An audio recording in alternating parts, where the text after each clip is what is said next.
Hello and welcome everybody to today's puzzle challenge from chessuniversity.com.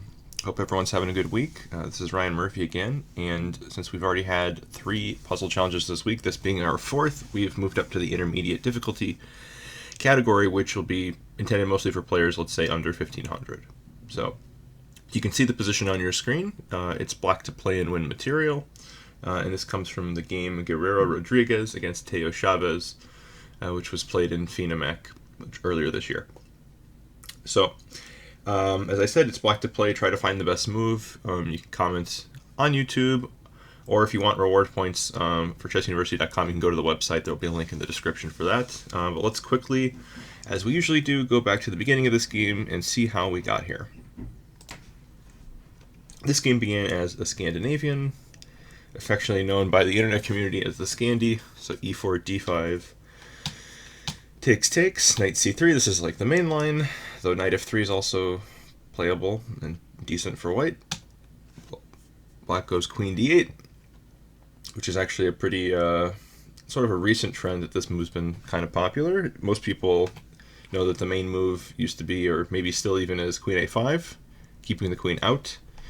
But generally speaking, after queen a5, the queen ends up getting chased back to d8 anyway later on, after moves like d4, bishop d2, and an eventual knight jump to e4 or even d5, in which case black usually prepares c6 and then retreats the queen.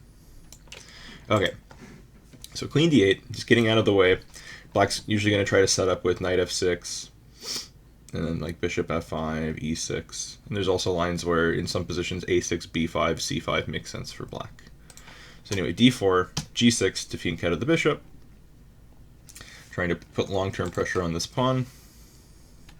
Knight f3, bishop g7, bishop c4, knight f6. Castles. So both sides trying to complete development. It's the opening phase, so that's exactly what you're supposed to do. White should be better because they're up in development based on the fact that black had to move their queen in the opening twice. And but it's nothing serious yet. It's just a space advantage and a little bit of development. If white doesn't manage to turn that into something, then black should be okay, and black does have this target on d4, as I mentioned. So white goes h3, probably with the idea of not wanting to allow bishop to g4, which would put some pressure on this knight, some ideas of removing the defender, and then the d4 pawn would be even more weak. Okay, so h3, sort of a prophylactic decision. And white can spare the time here. It's not like they're going to fall behind in development by playing h3 so early. Okay, but a6 was played here, a4, white does not want to allow black to play b5 and dislodge the bishop, b6 instead, and now there's a nice square on b7 for this bishop, which we'll put pressure on f3, which in turn tries to undermine d4. So bishop f4, knight c6, putting pressure on d4 and developing. Also, now that the move a4 has been played, notice that the b4 square is open for business. So in some positions, you're going to see this remaneuvering of the knight into the center, which will relieve some of the pressure that black has on their position by probably exchanging some pieces. Rook e1, bishop to b7. And already I would say black is, compared to how the opening could have gone, black can get under some trouble in the Scandi quite often if white knows how to set up the pieces in a way to exploit the lead in development.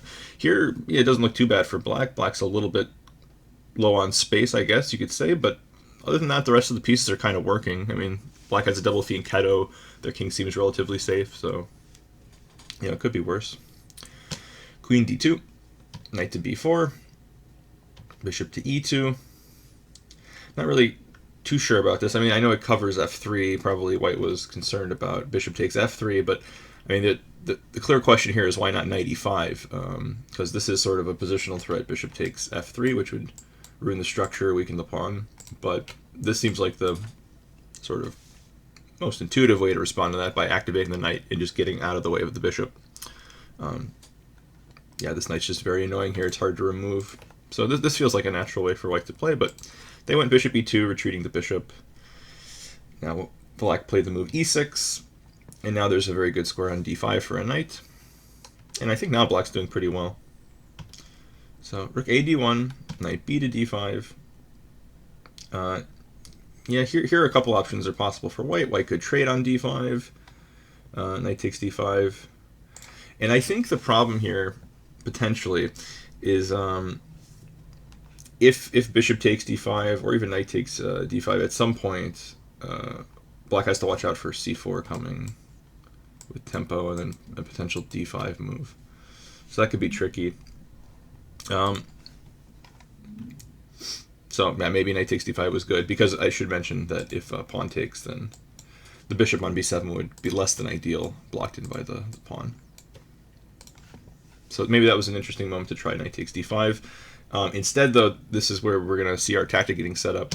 White went for bishop h6 to try to exchange this bishop here. So black went knight takes c3, which is a very forcing move. Notice white can't take on g7 because knight takes e2 is a check.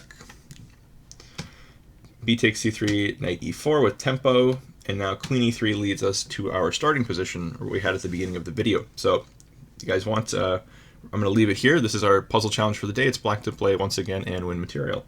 So if you think you have the answer, you can post on our website before we post the official solution tomorrow, 24 hours from when this video comes out. So hope to see you guys around, and see you guys in the next video. All right, thanks.